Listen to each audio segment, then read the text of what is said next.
My son snapped, his cold voice cutting through the sweet melody of the restaurant. "This table is for family. I need you to leave." Every single word was like an invisible knife, twisting right in my heart in front of a dozen strangers. My name is Rosemary Connolly. I'm 72 years old, a widow living in the quiet Chicago suburb of Naperville, and I thought that was the worst moment of my life. I was wrong. That was just the tip of the iceberg of a whole mess of lies, betrayal, and a plot more cruel than I could have ever imagined. A plot aimed not just at my property, but at my very existence. Stay with me, listen to my story, and you'll hear how an old mother turned the tables and won back justice for her family. The smell of garlic bread and the soft clinking of plates in a fancy Naperville restaurant usually gave me such a warm, cozy feeling. But that night, the air felt thick, heavy, and cold. I'd arrived 15 minutes early, as I always do. The sky blue sweater I had on was the last birthday gift for my husband, Arthur. I always wore it on occasions I hoped would be special. The table for 3 was all set, with a single perfect white rose in a little crystal vase. I sat there, watching other couples and families laughing, and I wondered when, exactly, our weekly family dinner had started to feel like such a chore. Paul, my son, and my daughter-in-law, Jenna, were nearly half an hour late.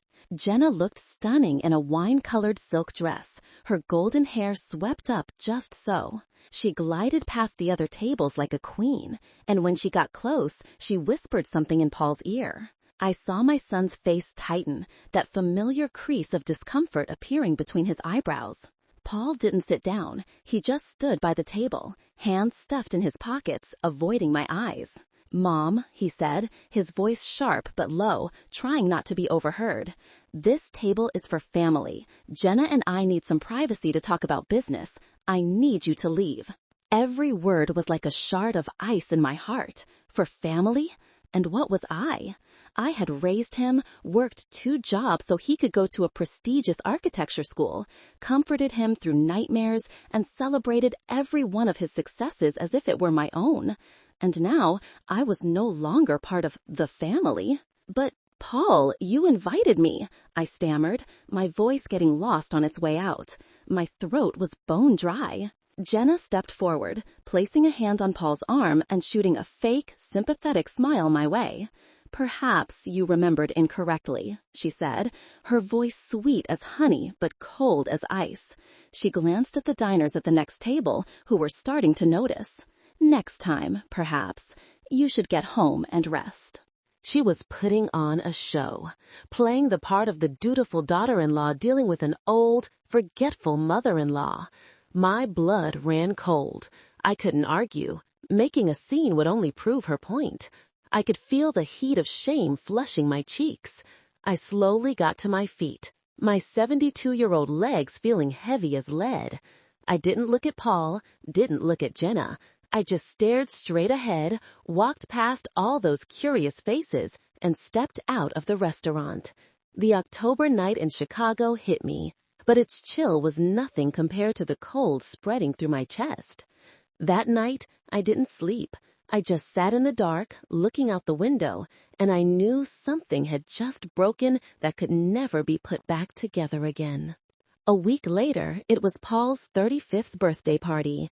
I told myself I had to forget what happened at the restaurant, that it was just a misunderstanding, that my son was under pressure at work, and maybe I had gotten the date wrong. I'd spent the whole morning baking the apple pie he'd loved since he was a little boy.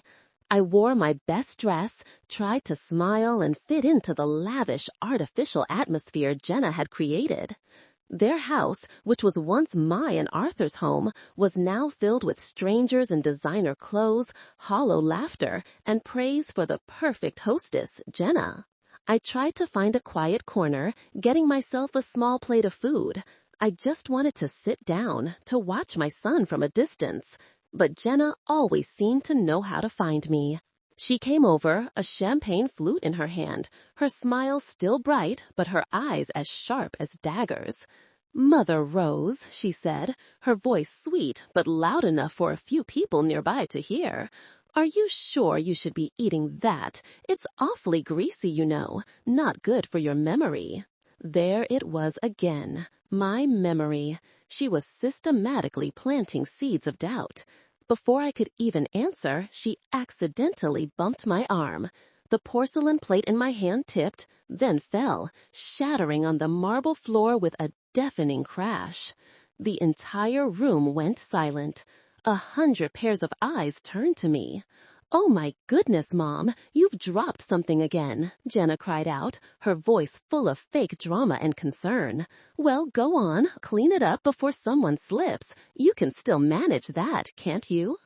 Every word was a twisting knife. She wasn't just humiliating me, she was stripping me of my dignity, turning me into a clumsy child, a bothersome old woman, in front of everyone.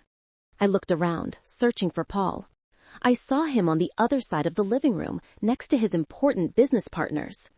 Our eyes met for a split second. I saw the conflict in them, a flash of anger, a hint of shame.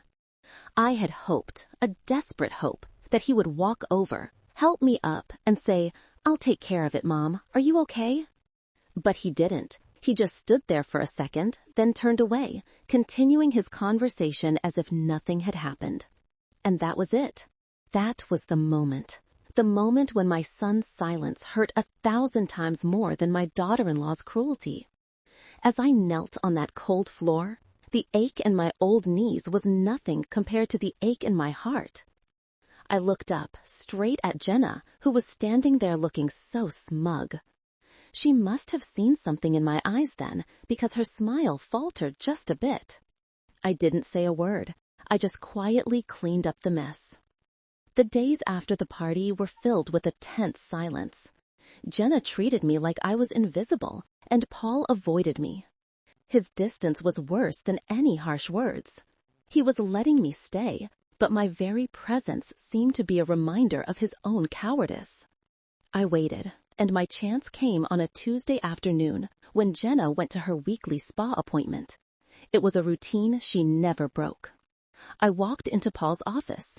It used to be Arthur's study, filled with the smell of old books and mahogany. Now it had a cold, modern feel, just like Jenna. My heart was pounding. I'm no thief, but I was about to invade their privacy. For my son, I told myself. Jenna's iPad was on the desk, charging. She was always careless with things she considered unimportant. I opened it. No password. A fatal arrogance. I went to her messages, and there they were. Line after line of texts between her and a man saved as Trevor. They weren't just sweet nothings. They were business plans.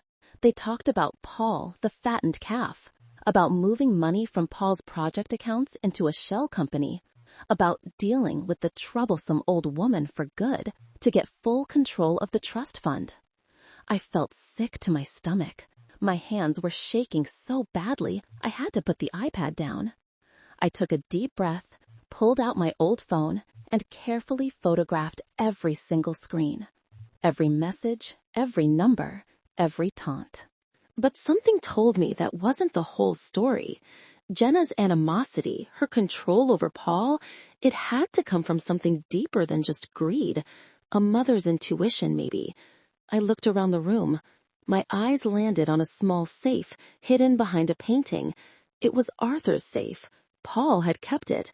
I knew the combination. His father's birthday. My fingers hesitated as I turned the dial. A wave of guilt washed over me, as if I were betraying my husband's memory. But then I thought of Paul's tormented face at the party. I pulled the heavy door open. Inside, next to Paul's birth certificate and a few keepsakes, was a thin, cream-colored file. I pulled it out. On the cover it read, "Settlement and Non-Disclosure Agreement." My heart stopped. I opened it. Complicated legal terms swam before my eyes, but I understood enough. 2 years ago, Paul Connolly had paid a man a 6-figure sum. In return, that man would not press charges and would remain completely silent about a car accident that happened on the night of April 14th. An accident? Paul had never told me about any accident. I read it again and again, a chill running down my spine.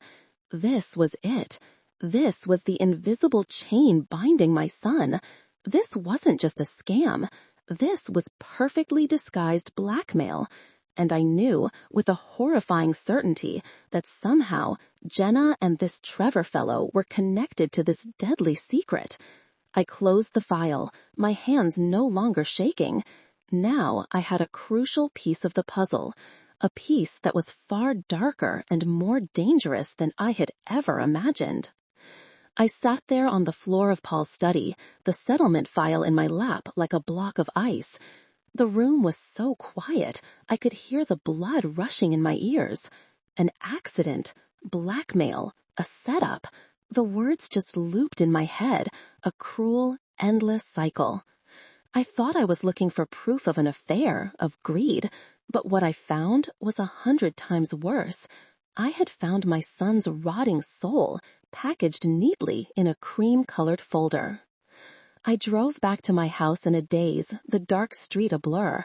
I didn't take off my coat, didn't turn on the lights.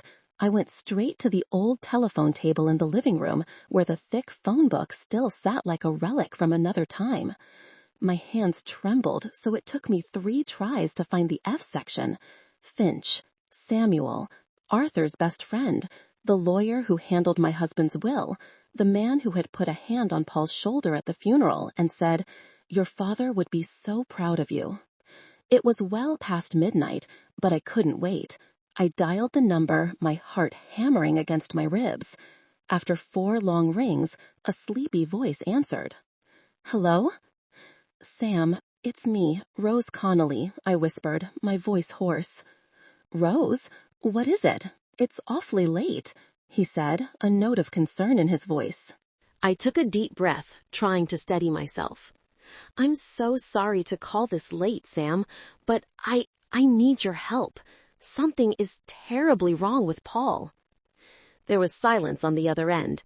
I could picture him sitting up in bed, the sleepiness vanishing, replaced by a lawyer's alertness. "How bad is it?" he asked, his voice now serious. "Worse than you can possibly imagine," I replied, and then the tears I'd been holding back for days finally started to fall. "I'll be at your office in the morning, as soon as you open." "I'll be there," he said, his voice firm. Just those 3 words were like a life raft thrown to me in an ocean of despair. That night, I sat in Arthur's armchair, clutching that file to my chest, and I waited for the dawn. Samuel Finch's office was on the 2nd floor of an old brick building in downtown Naperville. It hadn't changed in 30 years. Oak bookshelves stretched to the ceiling, the smell of leather and old paper hung in the air, and a black and white portrait of his father, also a lawyer, watched from the wall. It was a world away from the phony glamour of Paul's house. This was a place where the truth mattered. Sam met me at the door. He'd gotten older, his hair was white, and the lines around his sharp eyes were deeper.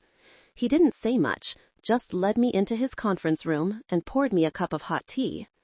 I laid everything out on the table, the photos of the text messages and the settlement file.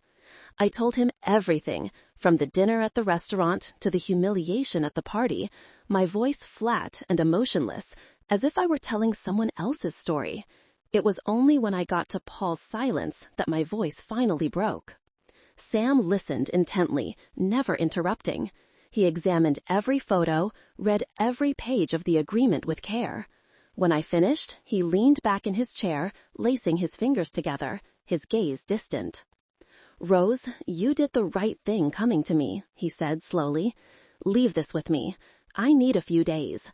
I have a very good investigator. We're going to get to the bottom of this." And he did. 3 days later, he called me back in. This time, his face wasn't just serious. It held anger and a deep sadness. On the polished wooden table were 3 new thick files. "Rose, I'm afraid this is even worse than we thought," he said, pushing the first file toward me. The label read, Kimberly Kim Roth. I opened it. The first page was a mugshot. It was Jenna, a little younger, her hair dyed darker, but there was no mistaking those cold, hard eyes.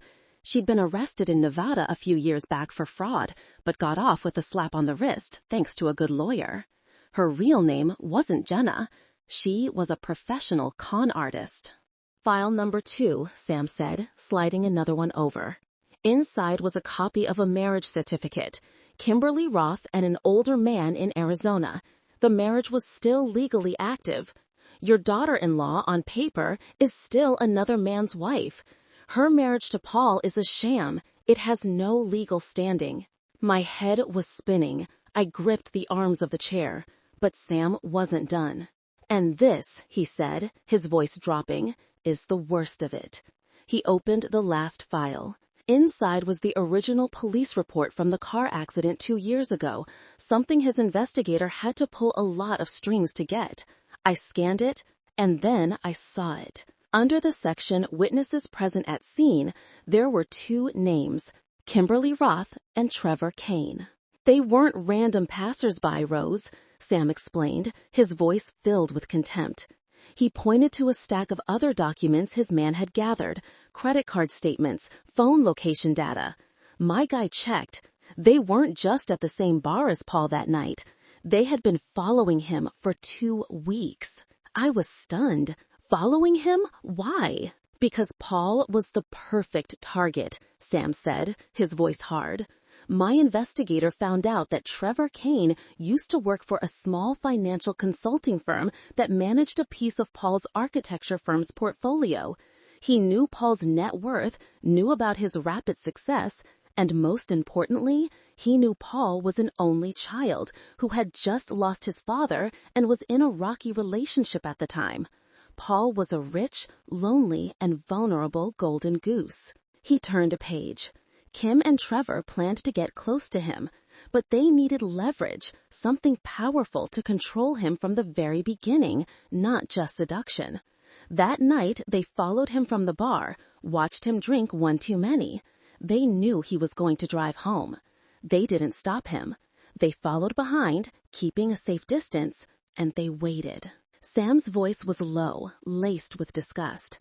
The accident was just that, an unfortunate mistake on Paul's part. But their presence wasn't. They didn't stumble upon a secret, Rose.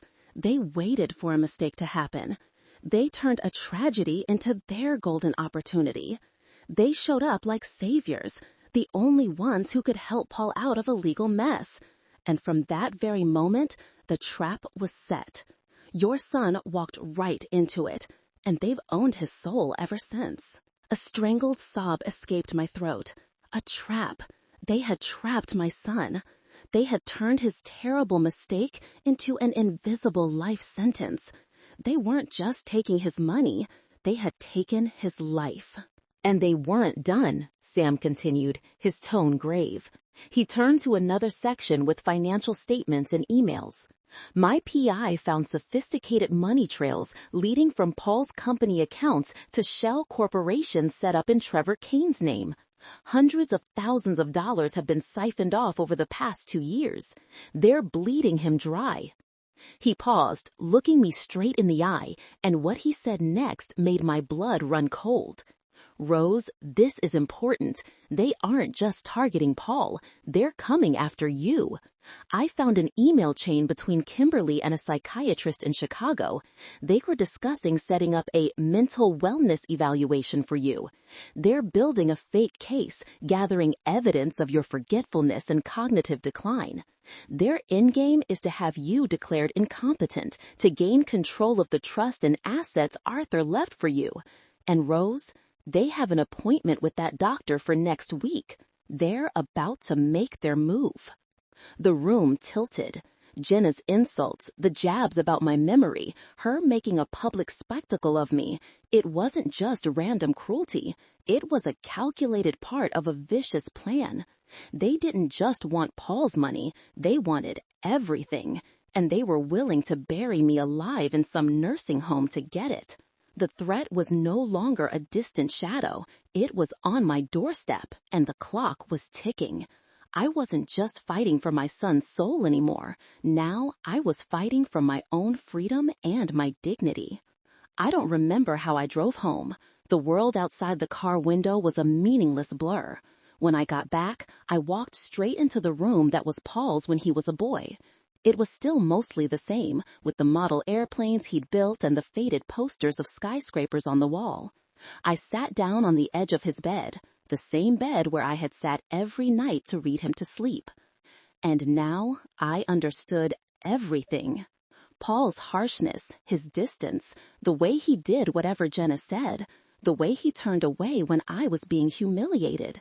It wasn't that he didn't care. It wasn't simple cowardice. It was the behavior of a cornered animal, a prisoner trying to protect his jailer for fear of an even worse punishment. Every single day, Paul woke up with a sword hanging over his head. The secret of that accident could be revealed at any moment. Jenna and that Trevor character weren't his wife and friend. They were his creditors, his judges, and his executioners. And I, his mother, had not seen it. I had blamed him, been angry with him, while he was quietly dying inside. A wave of grief and regret washed over me, so intense I had to clutch my chest just to breathe. But after the pain came a cold clarity. I was at a crossroads, facing a choice no mother should ever have to make. I looked at a picture of Paul on his nightstand, 5 years old, grinning with a missing front tooth. I had promised Arthur, promised myself, that I would always protect him. But what did protection mean? Was it shielding him from the consequences of his mistakes? Or was it giving him the strength to face them and find himself again? As night fell outside the window, I had my answer. Real love isn't building a wall to hide a sin. Real love is handing the person you love a sledgehammer to tear that wall down themselves, no matter how painful it is. I wasn't going to confront Jenna. That monster was too dangerous. I had to confront someone much harder. I had to confront my own son. I had to show him the truth and hope that the brave little boy I once knew was still in there somewhere, inside this broken man. This burden was mine, and I would carry it. The next few days passed in a suffocating quiet.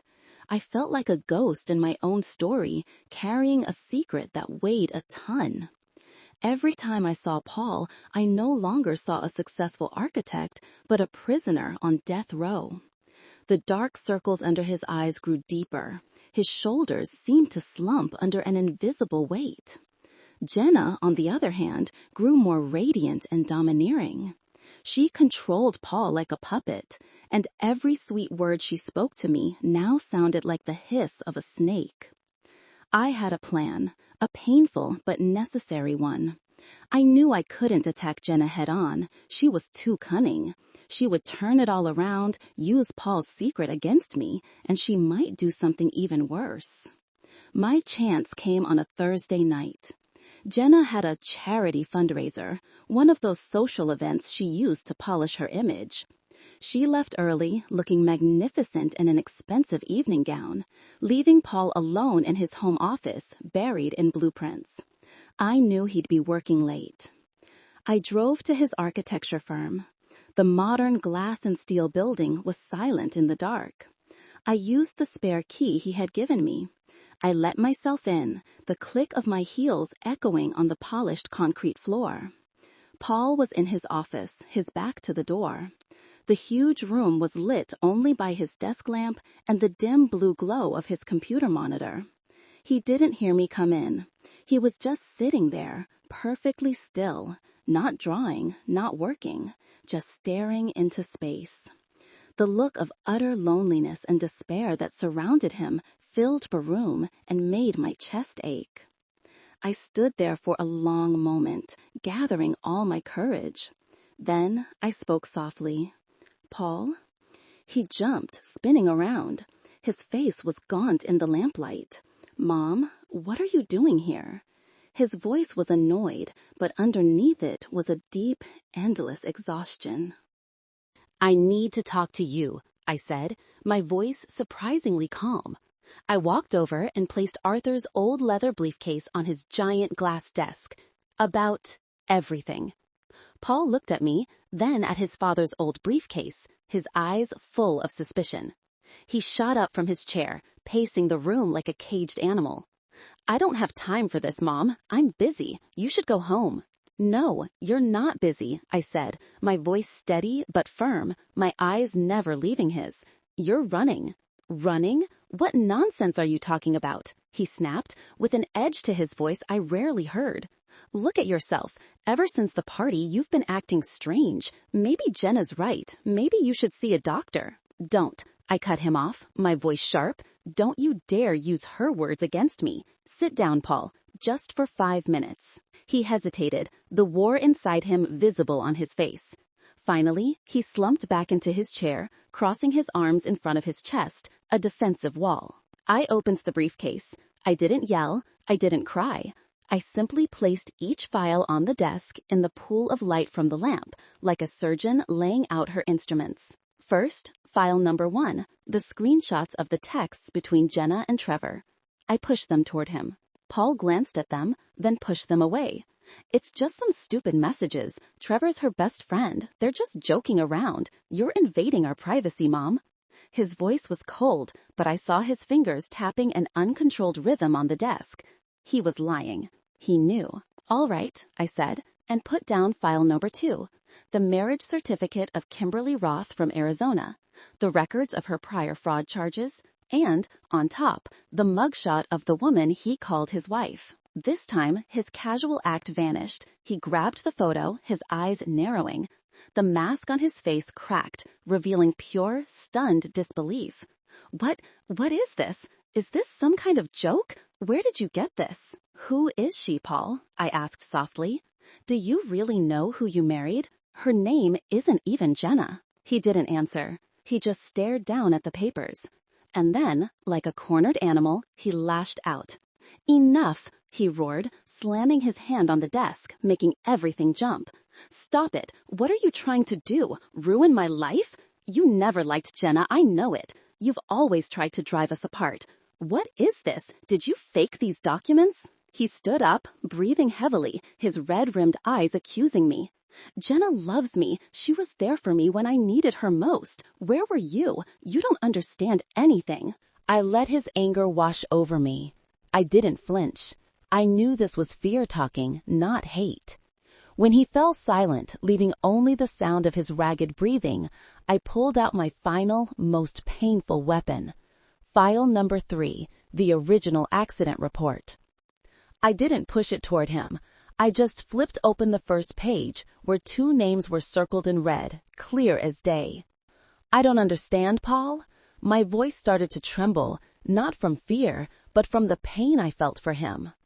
"I understand better than you think. I know she was there for you when you needed it most, because she and that man set the whole thing up." I pointed to the 2 names. "They were there, Paul. They weren't just passing by. They were following you. They were waiting for you to make a mistake." I told him the whole story Sam had uncovered. He stood there, frozen, the anger on his face melting away into horror. But he still wasn't fully convinced. "No, that's not possible," he mumbled. "It is, Paul," I said, and I pulled the very last piece of paper from the briefcase. "And they're not done with you. This is their next plan, for your company and for me. Sam found it in a draft email she'd sent to Trevor." He stared at the paper, then looked up at me, his eyes wide, empty, and filled with a pain I can't even describe. And then he just broke. The 35-year-old man, so strong, so successful, buried his head in his arms on his desk and began to sob. Not quiet tears, but wrenching, broken sobs, the silent scream of a soul that had been tortured for far too long. I went to his side and put my hand on his shoulder, patting it gently like I did when he was a boy. I let him cry it all out until there were no tears left. When the sobs subsided to ragged breaths, I pulled a chair up to face him. I pushed the settlement agreement toward him, his invisible prison sentence. "They used this to chain you, Paul," I said, my voice clear and steady. "I know you made a mistake, a terrible one, but you don't deserve to live as a slave to that mistake for the rest of your life." I looked right into his swollen red eyes. There is a way out, son, but it's going to take courage. The courage to face the truth, all of it, to accept the consequences and win back your own freedom. I paused, letting the words sink in. I've spoken to Sam Finch. He'll help you, but the decision has to be yours. I'll be right here with you, no matter which path you choose. I promise. We sat in that office all night. Paul told me everything. About the night of the accident, the panic, how Kim and Trevor appeared like angels of mercy. About how they slowly tightened their grip, turning their help into a debt he could never repay. About the veiled threats, the psychological games, how they made him a partner in the destruction of his own life. For the first time in years, my son and I really talked. No lies, no secrets, just the raw, painful truth. As the first rays of dawn crept through the glass walls, something shifted. The despair in Paul's eyes was gone, replaced by a weary but solid resolve. "You're right, Mom," he said, his voice raspy. "I can't live like this anymore. I'm going to call Uncle Sam." The weeks that followed were a whirlwind of legal proceedings. With Sam's guidance, Paul went to the police. He confessed to everything, from the accident 2 years ago to the blackmail and fraud scheme by Kim and Trevor. He provided all the evidence I had gathered. Kim and Trevor were arrested at their house, completely blindsided. The picture of Jenna, in handcuffs, her face stripped of its arrogance and filled with only panic and hate, made the front page of the local paper. The criminal empire they built on lies came crashing down overnight. Paul had to face the music, but because he came forward, cooperated fully with the investigation, and because he was also the victim of a sophisticated extortion plot, the court showed him leniency. Paul received a suspended sentence, had his driver's license revoked for 5 years, and was ordered to complete 1,000 hours of community service. 6 months later, autumn had given way to a cold winter, and now to a warm spring. Paul's farm had lost a few big contracts, and his reputation took a hit, but he didn't collapse. He worked harder than ever, not to impress anyone, but to rebuild his life from the ashes. Paul and I are in the backyard of my house, the house where he grew up, planting a garden together. The May air is filled with the smell of damp earth and lilacs. We don't talk much, just work side by side in a comfortable silence. Paul has lost some weight, but his eyes are clear and calm, a look of peace I haven't seen in years. He stops his work, looks up at me, and smiles. "Thank you, Mom," he says quietly, his voice genuine. "You saved me." I put my trowel down, wipe my hands on my apron, and smile back at him. "No, son," I say, reaching up to brush a stray piece of hair from his forehead. "You saved yourself." I look at my son, the man standing before me, scarred and weathered by what he's been through, but finally free. And I know our journey isn't over, but the darkest part is now behind us.